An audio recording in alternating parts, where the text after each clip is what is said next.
he got psycho when he asked for all the money, and she said no, and he was like, you know, with the syringe. A local woman tells her tale of terror after she was held up with a syringe. This is First News 3 at 4 with Kendall, Tenney, and Beth Fisher. Kendall and Beth are off today. I'm Sue Manteris along with Gerard Ramalho. Imagine someone coming to your work, sticking a syringe in your face and demanding money. Police say that's happened twice in Henderson over the last several days. Tonight we hear from one employee who came face to face with the robber. Stacey Escalante is live at Blockbuster Video now on East Sunset. And Stacey, that was the store that was hit first. That's right, Gerard. We're told that on Friday night, a man with a syringe like this one, only filled with orange fluid, demanded money at this Blockbuster behind me. Police say he then lunged at the clerk with the syringe and then took off running. The next night, a woman just down the road at Jitters claims she also had a needle stuck in her face, but she tells us she thinks that one was filled with blood. Oh my God, the corn chowder is so good. I love it. It's so good. Working behind the counter means Kathy Jensen runs into dozens of new faces every day. She remembers one from Saturday in particular. He just looked at me all crazy, and then I just, you know, went like this. A customer who didn't ask for coffee, but one who rattled her nerves when he asked for something else. He said, "Give me all the money in the register." She said, "Oh, no." You know, she didn't know he was going to rob us. And she said no, and he held up the syringe and he goes, "AIDS." And she goes, "Kathy." And then I turned around and looked at her and she pointed at him, and he was like this, you know, all psycho with a syringe. Then she says he raided the register and took off with the cash, but left something else behind. There's one drop here and one over here. And the little cap to the syringe flew off and it was laying on the floor, and it was still there, and it had blood in it or whatever it was that he had.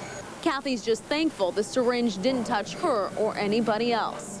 I'd rather get shot than get poked with a syringe and have, you know, if there's tainted blood in it. I mean, I would rather just die than, you know, get AIDS or something like that and die slowly, you know, and be wondering for how many years if I got infected. Police can't say for sure whether it was blood. They tell us they have sent the substance away to be tested. What they can tell us is that they do believe the crime here at Blockbuster and at Jitters, they are related. Reporting live in Henderson, I'm Stacey Escalante. Back to you in the studio. Okay, Stacey, thanks. Police say the suspect is a white man about 6 feet tall with reddish or brown hair. Now, some say he had a goatee. Others say he had a full beard. A plane crashes just over the Nevada state line, and today search and rescue teams are trying to figure out if the couple on board survived. The couple was flying from Idaho Falls to Fallbrook, California, when they hit bad weather. They radioed in air traffic control tower that they were turning around, and they were never heard from again. Metro search and rescue crews have spotted the plane's wreckage near Wheaton Springs, 11 miles over the Nevada border in California. They're now going in to look for survivors. First students, now adults. A police report out today says that a Mojave High School football coach gave the students the idea to steal and then torture Centennial High School's mascot, Blue. The attack on the English Bulldog happened last month. Now, a police report obtained by the Las Vegas Sun says 35-year-old Stephen Gresh, a defensive coach for the Mojave football team and health teacher, suggested the attack. Prosecutors have declined to proceed with the charges, so Gresh will not be arrested, but his job as a teacher here in Clark County could be in jeopardy. Your children are supposed to be safe at school, but too often they're not. This time, a suburban Phoenix elementary school became the scene of a hostage situation when a former student, upset with several students, entered the campus with a gun. Here's where it happened. This is an elementary school in Glendale, Arizona. Police say the boy, believed to be around 13 or 14, was armed with a handgun. He took several students and a teacher hostage inside a portable classroom. After more than an hour, the boy peacefully surrendered. Meantime, here locally, youth leaders from across the country are meeting in Las Vegas this week, discussing ways to deal with school violence. The Turning of the Tide conference includes representatives from the nation's 40 largest school districts. Bad news when it comes to high school seniors here in the county. Fewer are actually graduating. According to the State Department of Education, the percentage of students here in Clark County who met all graduation requirements fell from 77% to 76% in the past year. In all, 18 of the county's high schools were included in the decline. Only 7 schools maintained or improved, and the schools with the highest rates countywide, rural and magnet schools. School district leaders are looking into several ways to bring up those numbers, including making sure all students have equal access to higher level classes in math and science, and how the high school proficiency exam is affecting the graduation rates. Get ready for another hotel casino here in Las Vegas, but this one is off the Strip. You're looking at a live picture now from Sky 3 of what will eventually be the Palms Hotel Casino. You can see that it's located off Flamingo, across the street from the Rio, also across from the Gold Coast out there. Today was the official groundbreaking, though construction actually started months ago. If all does go as planned, it's scheduled to open in December of 2001. And by the way, this hotel casino cost about $265 million to build. The Motown Cafe inside the New York is no more today. The restaurant that opened in 1997 closed its doors on Sunday. Investors say business was fine and refused to explain why the eatery closed. Today, the Las Vegas Gaming Wire is reporting that the ESPN Zone restaurant will take its place. And you've probably driven by it either coming or going to Los Angeles, but soon the Roy Rogers Dale Evans Museum in Victorville will be closed as well. Dusty Rogers says the museum is closing because the $176,000 assessment tax and the decrease in tourism is, quote, killing the attraction. Decision 2000 today with only 2 weeks left till Election Day. It looks like John Ensign may walk away with the U.S. Senate seat. There's been a huge swing in our exclusive News 3 Listens Insta poll. 500 likely voters were asked if they had to vote today, who would they choose? Today, 57% said John Ensign. That's up 8% from October 10th. 35% said Ed Bernstein, and that number is actually down 7% from 2 weeks ago. Which brings us to the question, which will Nevada vote for? Will they go for Republicans overall? Well, tonight at 5, brand new numbers from Survey USA showing how states' voters are leaning in the presidential race. Her husband died in a plane crash last week campaigning for Missouri Senate seat. Now his widow may take over and his campaign and head to Washington. I want you to know today that should Mel Carnahan received the largest number of votes in the election coming up, that it is my intention to ask Jean Carnahan if she would fill that term, that 2-year term. Governor Roger Wilson, who was sworn in after Mel Carnahan died last week, announced today that the Democratic Party wants Mrs. Carnahan to take over for her husband. Carnahan was running against current Missouri Senator Republican John Ashcroft. 3 widows of congressmen are currently serving in the House. A surprising remark from one of the youngest Kennedys today about the U.S. Senate. Rhode Island Congressman Patrick Kennedy, there he is, said the Senate is, quote, an old white man's club.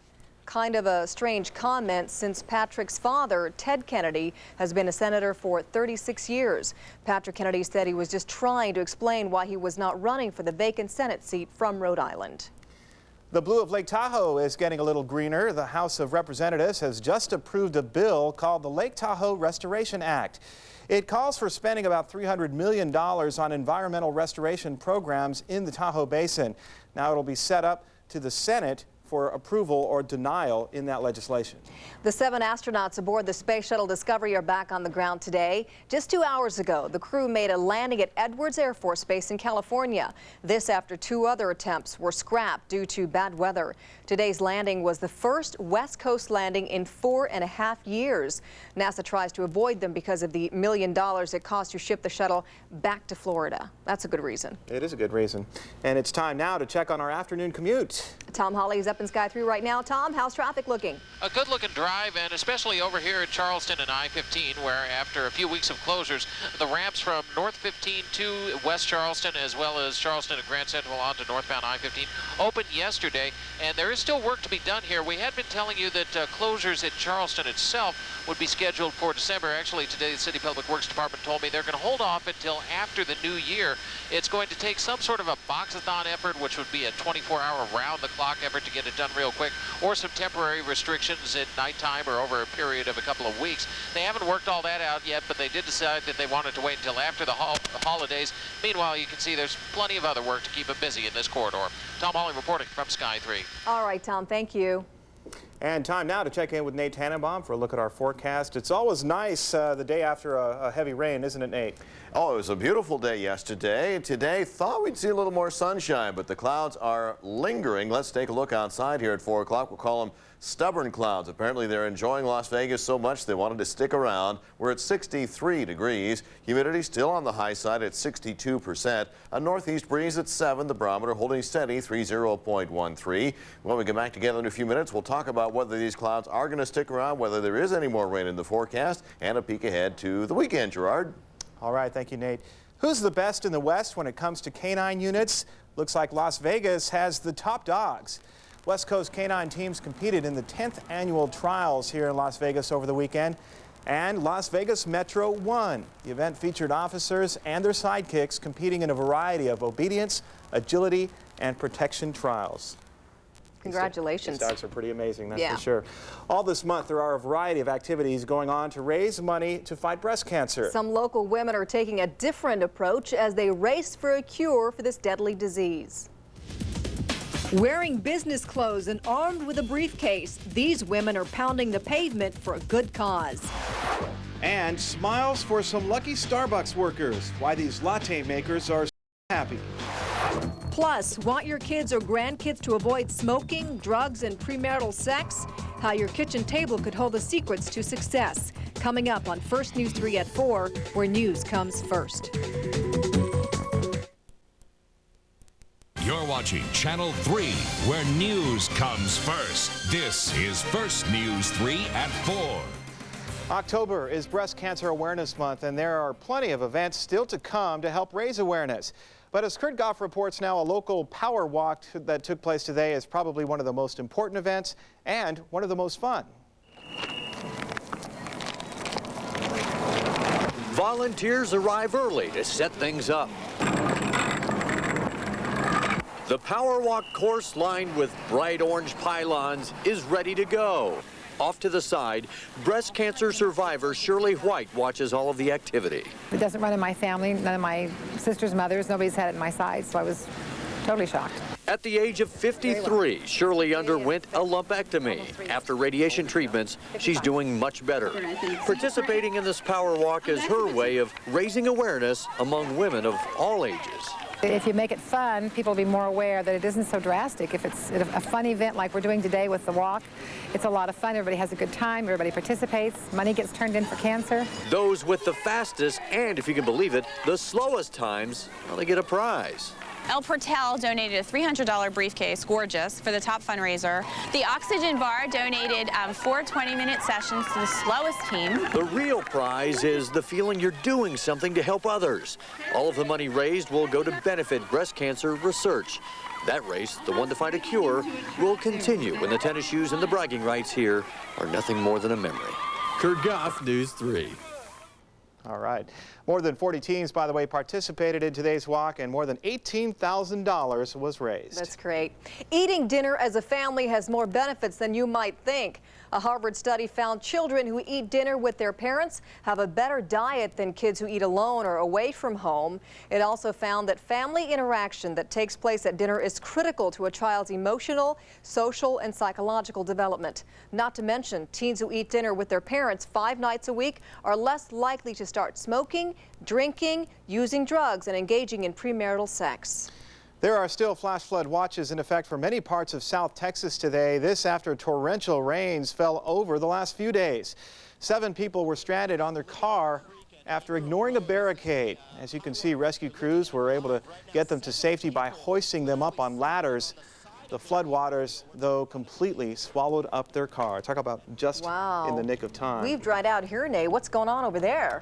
It's the same sort of system. There's just a lot of moisture that's flowing into the southwestern part of the United States. It's been a real problem the past few days, although our rainfall yesterday was kind of nice. Just perfect. Yeah, lasted throughout the day. Rainfall topping out at about a third of an inch or more. But these clouds, I thought, would have moved on. I guess they enjoy Las Vegas so much they decided to stick around. We've got them here for you. We're also watching for the possibility of another round of rain, perhaps as late as the weekend, maybe as early as Thursday.